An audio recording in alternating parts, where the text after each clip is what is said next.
Imagine uma casa cheia de cômodos. Cada cômodo tem um armário. E cada armário é dividido em gavetas. O dono da casa usa cada armário para guardar uma coisa. Panelas na cozinha, roupas no quarto, perfumaria no banheiro. Ele também separa os objetos por gavetas. Gaveta para talheres, gaveta para pano de prato, gaveta para pratos. O computador funciona mais ou menos com a mesma lógica. Cada armário é um diretório, cada gaveta é uma pasta e cada objeto é um arquivo. Mas o que é exatamente um arquivo? E mais importante ainda, como organizar tudo isso para não perder horas e horas atrás de alguma coisa? Arquivo é todo tipo de informação que a gente tem no computador. Pode ser um texto, uma canção, uma foto ou mesmo um programa de computador. Assim como as roupas ficam dentro de gavetas, ferramentas dentro de caixas e lápis dentro do estojo, os arquivos ficam dentro de pastas. E assim como é possível separar as roupas de acordo com o material, a cor ou o tipo, também é possível organizar os arquivos por assunto, por autor, por tipo de arquivo, por data ou de outra forma qualquer. Pronto. Custou, mas finalmente consegui terminar. Tenho que entregar esse texto até amanhã. Primeiro é preciso decidir onde eu vou guardar isso. Não faz sentido guardar um trabalho de meio ambiente na pasta de física ou na minha biblioteca musical, né? Agora é só escolher um nome para o meu arquivo. E como eu estou falando sobre a situação das araras azuis no Pantanal... Pronto. O único problema é que a minha pasta de biologia tem de tudo. Matéria de jornal sobre o aquecimento global, fotos de um passeio radical que a gente fez na Serra do Cipó, um esquema sobre o corpo humano e até um vídeo sobre célula-tronco que eu achei na internet. E às vezes eu acabo me perdendo. É que nem guardar as cuecas, meias, casacos, shorts e calças numa mesma gaveta. O melhor é separar uma gaveta para cada coisa. No computador é a mesma coisa. Eu posso criar outras pastas dentro da pasta de biologia.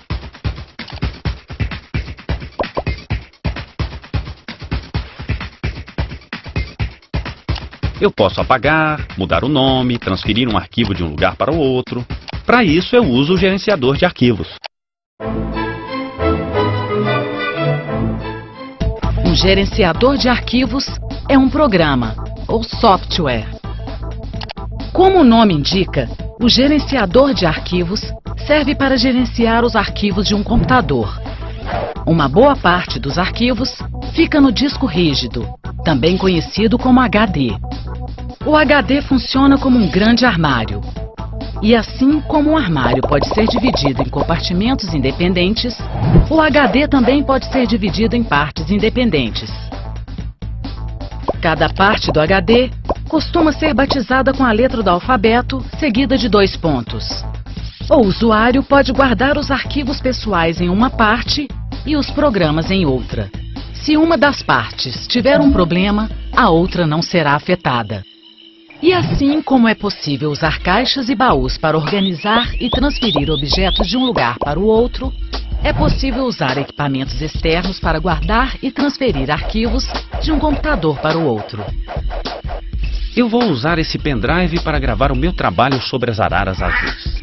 Eu conecto o pendrive no computador e olha o que acontece. Um novo item aparece no gerenciador de arquivos. É uma letra com 2 pontos.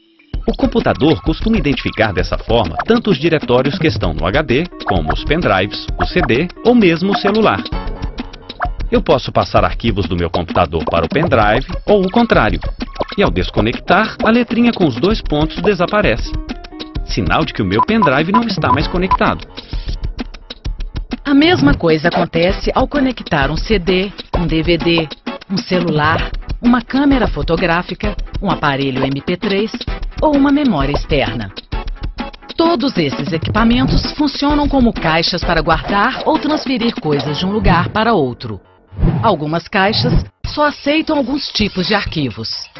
No caso da câmera, apenas arquivos de fotos ou vídeos. E no caso do aparelho MP3, arquivos de áudio. Cada arquivo tem um nome.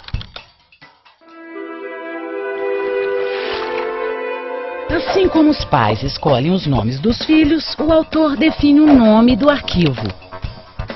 E assim como os seres humanos costumam ter um sobrenome, os arquivos costumam ter uma extensão. A extensão revela o formato deste arquivo. O formato do arquivo depende do programa onde ele foi gerado. Meu texto, por exemplo, ele é um arquivo, certo? Ele tem um nome, que eu mesmo escolhi, e também uma extensão, .doc. Isso porque eu usei um programa que gera arquivos nesta extensão, um processador de textos bem comum. Eu poderia ter usado outros programas, e meu arquivo teria outras extensões. Dá para descobrir muito sobre um arquivo a partir do nome. Hino do Brasil.mp3, por exemplo. Eu não preciso abrir para saber que se trata de um som. Pode ser uma entrevista, o som de um elefante, o registro do sabiá ou uma canção. MP3 é um dos formatos de áudio mais conhecidos, mas não é o único. E este outro arquivo, pordosol.jpg. JPEG é um formato muito utilizado. A maioria das câmeras digitais gera fotos neste formato. Meu computador também tem vários arquivos com extensão .exe. Os chamados arquivos executáveis não passam, na verdade, de programas do Windows para fazer o computador funcionar. Ao clicar 2 vezes neste arquivo, iniciamos a instalação ou a execução do programa. É sempre bom ter cuidado na hora de abrir um arquivo .exe. Algumas pessoas com más intenções, conhecidos como hackers, costumam utilizar este formato para introduzir programas prejudiciais nos computadores. Mas afinal de contas, para que servem essas extensões? Assim como os seres humanos usam línguas diferentes, os programas usam linguagens diferentes. Um programa como este não usa a mesma linguagem que este. E assim como um brasileiro dificilmente entenderia um texto como este programa jamais conseguiria abrir um arquivo criado neste outro programa. A extensão é uma forma de identificar a linguagem usada para fazer aquele determinado arquivo. Toda vez que alguém vai executar um programa, o computador verifica a extensão e procura um programa que consiga ler este arquivo. Os computadores geralmente já vêm configurados para abrir determinados tipos de arquivo em determinados softwares. Você pode alterar isso no painel de configuração ou pedir para o computador abrir o arquivo em um outro programa. De qualquer forma, este programa tem que entender a linguagem do arquivo.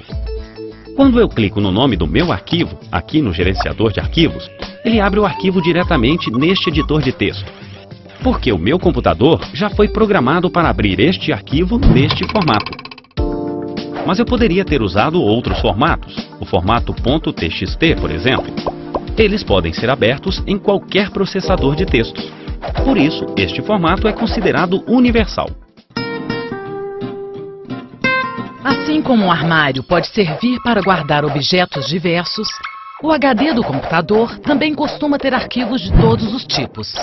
O gerenciador de arquivos serve para ver onde está cada coisa. Também serve para organizar os diretórios, programas e arquivos.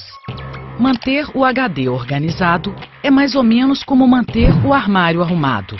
Cada coisa tem seu lugar. O que não serve mais vai para o lixo. E é sempre bom manter os insetos longe. Não, o computador não tem inseto, mas tem vírus. Os vírus são pequenos programas feitos para causar danos ao computador. A história dos vírus se confunde com a própria história dos PCs, os famosos computadores pessoais. O termo vírus surgiu no início da década de 80 para descrever um programa capaz de infectar outros programas. O primeiro vírus para PC surgiu em 1986. Ele entrava no computador através dos disquetes e em pouco tempo danificava o disco rígido. Hoje existe vírus de tudo quanto é tipo e com tudo quanto é nome. Alguns tipos são famosos. Você já deve ter ouvido falar no cavalo de Troia, por exemplo. Este programa age como a lenda do cavalo de Troia. Ele entra disfarçado de arquivo e deixa uma porta aberta para os hackers. Esses hackers podem então invadir o computador e fazer a festa. Apagar programas, conseguir informações privilegiadas, corromper arquivos. Os vírus se espalham facilmente. Assim como existem remédios para prevenir contra insetos, existem programas que combatem os vírus de computador. Os antivírus. Existem vários antivírus. Mas como novos vírus aparecem a todo momento, é bom tomar cuidado na hora de copiar um arquivo para o seu computador. Você sabe de onde vem este arquivo? Pode mesmo confiar? Por segurança, eu sempre guardo cópias dos arquivos em um pendrive. Faço um backup de tudo que eu tenho. Porque se o computador der pau, pelo menos eu tenho uma cópia de segurança. Se você não tiver um pendrive, pode ser um CD, um DVD, um HD externo. Tanto faz. Desde que faça uma cópia dos arquivos. Isso ninguém pode esquecer. Finalmente, a dica básica. Guardar cada coisa no seu devido lugar. Porque se já é difícil organizar os objetos pessoais em caixas, armários e gavetas, imagine então um computador capaz de armazenar milhares e milhares de arquivos de todos os tipos. Entender como os diretórios, as pastas e os arquivos funcionam é essencial para poder se dar bem com o computador. Afinal, ninguém quer perder tempo procurando a panela de pressão no banheiro, certo?